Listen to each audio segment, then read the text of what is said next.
नमस्कार दोस्तों, स्वागत है आपका एक बार फिर से आपके अपने YouTube चैनल जॉब लक पर। दोस्तों आज की इस वीडियो में हम बात करेंगे पीटीईटी 2023 के बारे में। अच्छा दोस्तों, पीटीईटी 2023 से जुड़े आपके कई सारे सवालों के जवाब दूंगा आज की इस वीडियो में, तो वीडियो को शुरू से अंत तक देखिएगा। चलिए वीडियो शुरू करते हैं।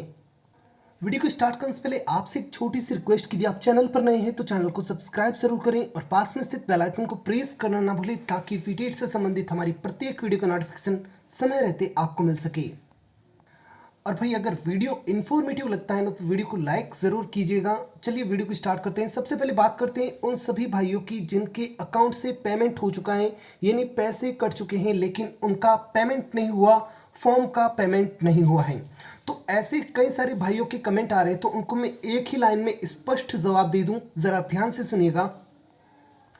तो देखो भाई, ऐसी बात है कि अगर आप पेशेंस नहीं रखते हैं, यानी धैर्य नहीं रखते हैं फॉर्म भरते समय या उसका पेमेंट करते समय, तो ऐसी स्थिति में ऐसा होता है कि आपके अकाउंट से तो आपका मनी चला जाता है लेकिन आपके फॉर्म का पेमेंट नहीं होता है। तो भाई ऐसी बात है कि इसमें कोई दिक्कत लेने की ज़रूरत नहीं है, क्योंकि फॉर्म की लास्ट डेट अभी तक पड़ी है। और इसी के साथ मैं आपको बता दूं कि पेमेंट का जो प्रोसेस होता है उसमें करीब करीब आपके 48 घंटे लगते हैं।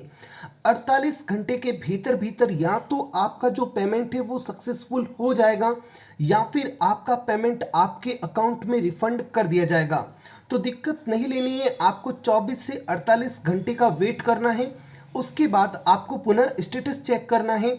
और अगर आपके अकाउंट से आप नेट बैंकिंग के द्वारा या पेमेंट किए हैं और अकाउंट से पेमेंट कटा है लेकिन फॉर्म का नहीं हुआ है, तो मैं आपको बता दूं कि भाई उसमें 99.99% चांसेस होते हैं कि आपका पेमेंट सक्सेसफुल ही होता है। तो 48 घंटे वेट कीजिए, कोई दिक्कत लेने की आवश्यकता नहीं है। या तो पेमेंट हो जाएगा या फिर रिफंड हो जाएगा। पेमेंट हो जाए तो अच्छी बात है, और रिफंड हो जाए तो फिर से पेमेंट कर देना, कोई दिक्कत लेने की बात नहीं है। अब भाई कई सारे भाइयों को दिक्कत होती है कि सर टीचिंग सब्जेक्ट क्या होता है, इसको कैसे भरा जाता है। तो भाई इसका भी जवाब अगले 1 मिनट में बड़े ढंग से दे रहा हूं, जरा ध्यान से सुनिएगा। देखो दोस्त, इसका जवाब जानने के लिए आपको अपने मोबाइल में क्रोम ब्राउजर को ओपन करना है। देन यहाँ पर आपको इसके गूगल के सर्च बॉक्स में टाइप करना है ptettgu.com। इतना टाइप करने के बाद आपको इसको ब्राउज कर लेना है। जैसे आप इसको ब्राउज करेंगे, सर्च करेंगे, तो आपके सामने कुछ इस तरह की ऑफिशियल वेबसाइट का लिंक, यही पीटीईटी 2023 की ऑफिशियल वेबसाइट है। पहली बात तो ये गांठ बांध कर रख लें, क्योंकि फेक वेबसाइट्स भी कई तरह की बनती हैं पीटीईटी की। तो इसी लिंक पर आपको क्लिक करना है। जैसे आप यहाँ पे क्लिक करेंगे, आप पीटीईटी की 2023 की गोविंद गुरु ट्राइबल यूनिवर्सिटी बांसवाड़ा राजस्थान की ऑफिशियल वेबसाइट पर आ जाएंगे। अब भाई टीचिंग सब्जेक्ट से संबंधित जानकारी के लिए आपको यहाँ पे मिडिल के सेक्शन में सब्जेक्ट कॉम्बिनेशन फॉर पीटीईटी 2023 का ऑप्शन मिलेगा। आपको सिंपली यहाँ पे क्लिक करना है। जैसे ही क्लिक करेंगे एक पीडीएफ डाउनलोड का ऑप्शन आएगा, आपको इस पीडीएफ को डाउनलोड कर लेना है। पीडीएफ डाउनलोड होते ही आपके सामने कुछ इस तरह का इंटरफेस आ जाएगा। फ्रेंड्स, मैं आपको बता दूं कि टीचिंग सब्जेक्ट वो सब्जेक्ट होते हैं जिस योग्यता पर आप फॉर्म को अप्लाई करते हैं। ध्यान दें कि आपने जिस भी सब्जेक्ट से पीजी या फिर यूजी, पीजी यानी एमए एमकॉम जो भी आपने कर रखा है, या फिर यूजी यानी बीए बीकॉम बीएससी जो भी आपने कर रखा है, उसको आधार बनाते हुए आप जिस भी योग्यता से, भाई यूजी कर रखे तो आप यूजी से भरेंगे, पीजी कर रखे तो पीजी से भरेंगे। जिस भी योग्यता से आप अप्लाई कर रहे हैं, आप ध्यान रखें कि टीचिंग सब्जेक्ट वो होता है, आपने यूजी या फिर पीजी में कम से कम 2 साल के लिए, भाई यूजी 3 साल की होती है तो कम से कम 2 साल के लिए आपने उस सब्जेक्ट को अपनी यूजी में एज ए सब्जेक्ट पढ़ रखा होना चाहिए, तब भी आप उस टीचिंग सब्जेक्ट को भर सकते हैं। और उसी के साथ कई सारे सब्जेक्ट यहाँ पे ऐसे भी हैं जिसमें अलग से कंडीशंस दी गई हैं। मेरी बात फिर से सुन लीजिए कि भाई बीए बीकॉम बीएससी में अगर आपने उस सब्जेक्ट को कम से कम 2 साल के लिए पढ़ रखा है, तो ऐसी स्थिति में आप उसे एज ए टीचिंग सब्जेक्ट भर सकते हैं। आप ध्यान दें कि टीचिंग सब्जेक्ट के लिए आपको उस फॉर्म में कम से कम 3-4 ऑप्शन दिए जाएंगे, और आपको अगर 3-4 ऑप्शन में 3-4 सब्जेक्ट आप भर सकते हैं तो आप वहां पे भर सकते हैं। आपको बीएड के दौरान 2 ही टीचिंग सब्जेक्ट को पढ़ना होता है, और आपके कॉलेज में कौन से 2 टीचिंग सब्जेक्ट आएंगे वो आपके फॉर्म पे डिपेंड करेगा कि भाई आपने जो 2-3 सब्जेक्ट आपने भरे हैं वो सॉफ्टवेयर इसी तरह से काम करेगा कि आपको उन्हीं कॉलेज में सीट अलॉट करवाने की कोशिश करेगा जहां पर आपके टीचिंग सब्जेक्ट हैं।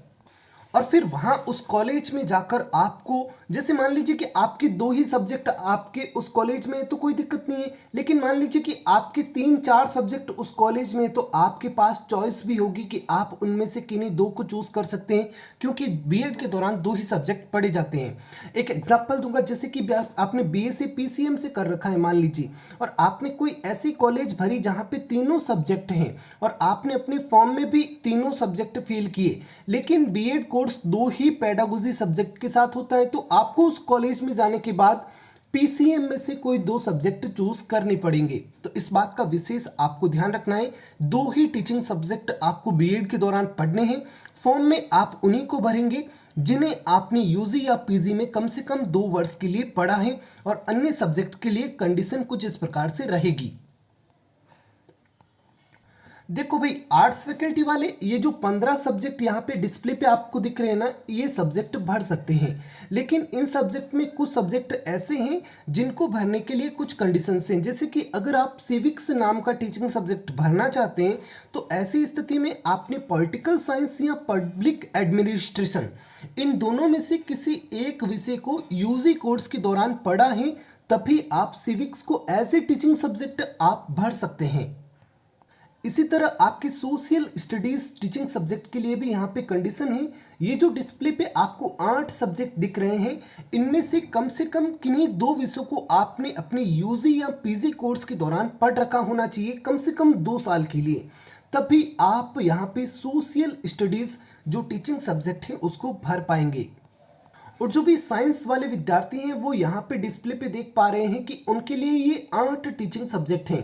भाई इन 8 टीचिंग सब्जेक्ट में आप अपने अकॉर्डिंग जो भी टीचिंग सब्जेक्ट हैं वो भर सकते हैं, लेकिन अगर कोई विद्यार्थी जनरल साइंस यानी सामान्य विज्ञान को एज ए टीचिंग सब्जेक्ट भरना चाहता है तो ऐसी स्थिति में आपको ध्यान रखना है कि आपने अपने यूजी कोर्स के दौरान केमिस्ट्री तो पढ़ रखा होना चाहिए, और उसी के साथ आपने कोई एक सब्जेक्ट या तो बॉटनी या फिर जूलॉजी या फिर बायोलॉजी आपने पढ़ रखा होना चाहिए, तभी आप जनरल साइंस को ऐसे टीचिंग सब्जेक्ट भर सकते हैं। और साथ ही साथ वे सारे विद्यार्थी जिन्होंने बीएससी होम साइंस में कर रखे हैं, वे अपने टीचिंग सब्जेक्ट में होम साइंस और जनरल साइंस इन 2 ही सब्जेक्ट को चूज करेंगे। उसके बाद ऐसे विद्यार्थी जिन्होंने बीएससी एग्रीकल्चर में कर रखे हैं, वे जनरल साइंस और बायोलॉजी इन 2 ही सब्जेक्ट्स को चूज करेंगे अपने फॉर्म में। उसके बाद कॉमर्स फैकल्टी के जितने भी विद्यार्थी हैं उनको ध्यान रखना है कि उनके लिए भाई 2 ही टीचिंग सब्जेक्ट हैं। तो आपने कॉमर्स में कोई भी सब्जेक्ट ले रखा हो उससे कोई मतलब नहीं है, आपको बुक कीपिंग और commerce practice in 2 he subject को बीएड कोर्स के दौरान पढ़ना है और इन्हें ही आपको अपने फॉर्म में भरना है। बाकी भाई पीटीएड से जुड़ा आपको कोई भी कंटेंट चाहिए तो आप यूट्यूब के सर्च बॉक्स में लिखें उस कंटेंट को। जैसे कि मान लीजिए आपको फॉर्म फिल करना है तो आप लिखिए पीटीएड फॉर्म और पीछे आप जॉब लक ऐड कर दीजिए। जैसे ही आप जॉब लक ऐड करेंगे तो हमारी प्रीवियस वीडियोस है ना आपके सामने ओपन हो जाएगी और आपकी हर समस्या का समाधान आपको मिल जाएगा। हमने सैकड़ों हजारों वीडियोस इस पर बना रखी हैं, तो आपको दिक्कत लेने की आवश्यकता नहीं है। आपकी हर एक प्रॉब्लम का समाधान आपको यूट्यूब पर जॉब लक के माध्यम से मिल जाएगा। आपको अपनी प्रॉब्लम और उसके बाद जॉब लक लिखकर सर्च करना है। अब दोस्तों यहाँ पर इसकी योग्यता में भी थोड़ा डाउट है तो मैं उसको भी यहाँ पे क्लियर कर दूं, क्योंकि अभी इसका जो ऑफिशियल नोटिफिकेशन है फुल पीडीएफ तो अभी तक नहीं आई है, लेकिन एक अच्छी डिटेल्ड पीडीएफ आ चुकी है। तो उसमें मैं आपको बता दूं कि अगर आप पीटेट बीएड 2 वर्षीय कोर्स में अगर आप आवेदन कर रहे हैं तो ऐसी स्थिति में आपको ध्यान रखना है कि आपकी योग्यता कुछ इस प्रकार से रहेगी कि आप यूजी या फिर पीजी दोनों में से कोई एक से अप्लाई कर सकते हैं, लेकिन जिससे भी अप्लाई कर रहे हैं जिस भी कोर्स से, उस कोर्स में आपके पास कम से कम 50% अंक होने चाहिए, तभी आप अप्लाई कर पाएंगे। और उसी के साथ ऐसे जो विद्यार्थी जो एससी, एसटी, ओबीसी, एमबीसी या फिर दिव्यांग वर्ग या फिर विधवा, तलाकशुदा महिला इससे बिलोंग करते हैं तो उनको 5% की छूट यानी 45% अंक होने पर भी वे इस फॉर्म को अप्लाई कर सकते हैं। लेकिन सबसे इंपॉर्टेंट बात यहाँ पर AWS कैटेगरी के लिए कि भाई वो आरक्षित कैटेगरी होते हुए भी उनको भी जनरल कैटेगरी की तरह आपको भी 50% अंक चाहिए, यानी आपको 5% अंकों की छूट यहाँ पे नहीं दी गई है आरक्षण होते हुए भी। तो इस बात का भी विशेष आपको ध्यान रखना है जो भी ईडब्ल्यूएस के विद्यार्थी हैं। सेम यहाँ पे अगर आप बीए बीएड या फिर बीएससी बीएड 2023 के कोर्स में आवेदन कर रहे हैं तो आपके 12th में यहाँ पर 50% अंक होने चाहिए। और साथ ही साथ जो भी आरक्षित कैटेगरीज हैं यानी एससी एसटी ओबीसी एमबीसी दिव्यांग विधवा तलाकशुदा, इन सभी के लिए यहाँ पर 45% अंक यानी 5% अंकों की छूट दी गई है।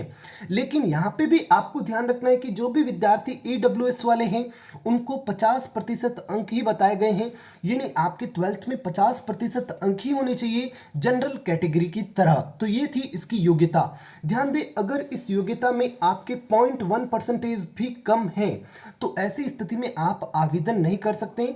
आवेदन करते हैं तब भी आगे एडमिशन नहीं होगा, इस बात का विशेष ध्यान रखना है। बाकी दोस्त बात कर लेता हूं इस बारे में कि भाई 450 अंक कैसे आते हैं और कॉलेज में सीट कैसे मिलती है, इसकी तैयारी कैसे करनी है। पहले वीडियोस कई सारी आ चुकी हैं, प्रीवियस वीडियोस में आप देख सकते हैं, मैंने पहले भी सजेस्ट किया है और हज़ारों विद्यार्थियों का इस प्रकार से एडमिशन भी हुआ है, उसमें कोई डाउट नहीं है। फ्रेंड्स यहाँ पे मैं आपको बता दूं कि भाई शुरुआती दौर है, करीब 21 मई को शायद आपके इसके पीटेट 2023 का एग्जाम है, तो अभी आपके पास ज़्यादा समय भी नहीं है। फ्रेंड्स आपको ध्यान देना है कि पीटेट में जो भी क्वेश्चंस आते हैं वो प्रीवियस ईयर से ही उठ के आते हैं, यानी करीब करीब इसका 60-70% का जो पार्ट है वो आपके प्रीवियस पेपर में ही आता है, यानी रिपीट होता रहता है, ऐसे क्वेश्चंस यहाँ पे आते हैं। तो अगर आप पीटेट 2023 में वाकई में चाहते हैं कि भाई आपके पास एक अच्छी सीट हो अच्छी कॉलेज की, तो ऐसी स्थिति में आप ये करें कि आप प्रीवियस पेपर की कोई भी गाइड लेके आ जाएं, यानी प्रीवियस पेपर आपको मार्केट में अवेलेबल हैं कई सारे, मैं किसी का भी यहाँ पे प्रचार नहीं कर रहा हूँ, आप अपनी मर्जी से किसी भी गाइड को लेके आ जाएं जिसमें प्रीवियस ईयर के पेपर दे रखे हैं। आप पहले तो उनका पूरा रट्टा मार लें, उनको सॉल्व कर लें। अगर आप उनका रट्टा मार लेते हैं तो उसके बाद आप किसी भी एक यहाँ पे मॉडल पेपर को सॉल्व करें, बस इतना ही करना है, इसके अलावा कुछ नहीं करना है। आपके 450 प्लस अंक आ जाएंगे, ऐसी मेरी आपको गारंटी है।